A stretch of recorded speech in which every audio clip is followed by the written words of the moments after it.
Hi friends, எல்லோருக்கும் வணக்கம். எல்லோரும் எப்படி இருக்கீங்க? நல்லா இருக்கீங்களா? இன்றைக்கி அந்த கதையோட அடுத்த பகுதி தான் பார்க்க போகிறோம். அதுக்கு முன்னாடி நீங்கள் செய்ய வேண்டிய விஷயம் என்ன அப்படின்னு கேட்டிங்கன்னா, மறக்காமல் நம்ம இந்த சேனலை சப்ஸ்கிரைப் பண்ணிக்கோங்க. கீழே இருக்க பெல் பட்டனையும் கிளிக் பண்ணுங்கள். அப்போ தான் நான் போடக்கூடிய வீடியோஸ் எல்லாமே உடனுக்குடனே நோட்டிஃபிகேஷனில் வரும். ஸோ மறக்காமல் சேனலை சப்ஸ்கிரைப் பண்ணிவிட்டு வீடியோ பாருங்கள் ஃப்ரெண்ட்ஸ். வாங்க நம்ம கதைக்குள்ளே போகலாம்.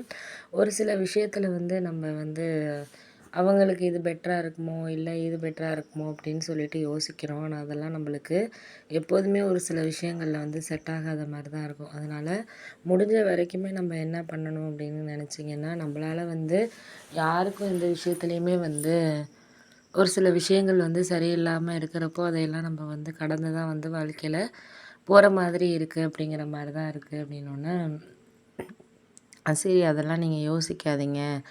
எப்போதுமே ஒருத்தரை நீங்கள் நம்புறீங்க அப்படின்னா, அந்த நம்பிக்கை நம்ம காப்பாற்றுறதுக்கான வழிங்கிறது நம்மளே இது பண்ணிக்கிறதுக்கான ஒரு இதாக தான் இருக்கும் அப்படின்னோடனே, சரி விடுங்க அதெல்லாம் தாண்டி நம்ம யாரையும் ஒரு சில விஷயங்களில் நம்பாமல் இருக்கிறது தான் நல்லது. ஏன்னா நம்புகிறோம் அப்படின்னா அவங்க அதையெல்லாம் ரொம்ப அட்வான்டேஜாக எடுத்துக்கிட்டு தான் இது பண்ணுவாங்க அப்படின்னோடனே, சரி ஓகே நீங்கள் அதெல்லாம் நினச்சி எதுவும் கவலைப்பட்டுட்டு இருக்க வேண்டாம். ஒரு சில விஷயங்களில் நம்ம யாருக்கும் அந்த விஷயத்துலேயும் ஒரு சாக்ரிஃபைஸ் ஆகாமல் முடிஞ்ச அளவுக்கு நம்மளால் என்ன செய்ய முடியுதோ அதை செஞ்சோனாலே நம்மளுக்கு ரொம்பவே ஒரு ஹாப்பியான லைஃபுக்குள்ளே நம்ம போகிறதுக்கு ரொம்பவே இதாக இருக்கும் அப்படிங்கிற மாதிரி இது பண்ணோன்னே, ஆமாம் அது உண்மை தான் நீங்கள் சொல்கிறது. என்றைக்குமே ஒரு லைஃப்பில் நம்ம இருக்கிறோம் அப்படின்னா அதையெல்லாம் தாண்டி தான் நம்மளுக்கு என்னென்ன விஷயங்களை ஓவர் கம் பண்ணணும், இல்லை எது இதெல்லாம் நம்மளுக்கு சரியாக வராது அப்படிங்கிறத நம்ம முடிஞ்ச அளவுக்கு புரிஞ்சுக்கிட்டு நம்ம இது பண்ணோம்னாலே போதும் அப்படின்னோடனே, ஆமாம் அதுக்காக தான் நானும்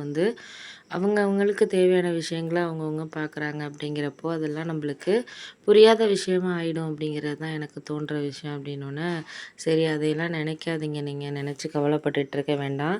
முடிஞ்ச அளவுக்கு என்ன நம்மளால் பண்ண முடியுதோ அதை நம்ம பண்ணணுன்னாலே வாழ்க்கையில் ரொம்ப ஒரு ஹாப்பியான விஷயத்துக்கு நம்ம போகிற மாதிரி தான் இருக்கும் அப்படின்னோடனே, கரெக்டு தான் நான் இல்லைங்களே, ஆனால் அந்தந்த நேரத்தில் அது இது நம்மளுக்கு புரியாத விஷயங்களை நம்மளுக்கு கற்றுக் கொடுக்குற மாதிரி இருக்குதுல்ல அப்படின்னோடனே, ஆமாம் அது உண்மை தான் நீங்கள் சொல்கிறது. புரியாத விஷயங்களாக இருந்தாலும் சரி, புரிகிற விஷயங்களாக இருந்தாலும் சரி, எப்போதுமே மற்றவங்கள நம்ம ஓவர் கம் பண்ணிக்கிட்டு ஒருத்தவங்களுக்கு என்னென்ன வேணுங்கிறத நம்ம புரிஞ்சுக்கிட்டோனாலே நம்மளோட லைஃபுங்கிறது ரொம்ப ஹாப்பியாக மாறிடும் அப்படிங்கிறது தான் என்னோட ஒரு இது அப்படின்னோடனே, சரி ஓகே நீங்கள் அதெல்லாம் விட்டுருங்க. நம்மளால் அடுத்தவங்களுக்கு எந்த ஒரு பிரச்சனைகளும் வராமல் நம்ம வாழ்க்கையில் கொண்டுட்டு போனோம் அப்படின்னா, அதில் நம்மளுக்கு சில விஷயங்கள் புரியாத மாதிரி தான் இருக்குது. அதை தான் நானும் உங்ககிட்ட தெரியப்படுத்துறதுக்காக இருக்கட்டும், இல்லை மற்ற விஷயத்தில் தெரிஞ்ச விஷயங்களை நம்ம மாற்றிக்காமல் நம்மளுக்கு என்ன வேணுங்கிறத நம்ம புரிஞ்சுக்கிட்டோம்னாலே அதுவே நம்மளுக்கு ஒரு ஹாப்பியான விஷயமா தான் இருக்குது லைஃப்பில் அப்படின்னோடனே,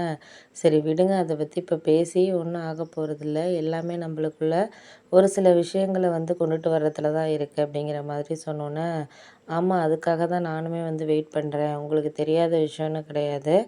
எனக்கு இதுக்கு மேலே இந்த விஷயத்துலேயும் என்னால் சொல்லி புரிய வைக்கணுங்கிற அவசியம் கிடையாது. எல்லாமே புரிஞ்சுக்கிட்டோனாலே போதும். அதுக்கு மேலே நம்ம யாருக்கும் இந்த விஷயத்துலேயும் சரியான ஒரு பங்களிப்புங்கிறது இருக்காது அப்படின்னோடனே, கரெக்டு தான் நீ சொல்கிறது. எனக்கும் இதுக்கு மேலே எந்தெந்த விஷயத்துக்கு என்னென்ன வேணுமோ அதை நான் புரிஞ்சுக்கிட்டு நகர்த்துறதுக்கு பதிலாக எனக்காக நீங்கள் எல்லாமே சரியான ஒரு இதை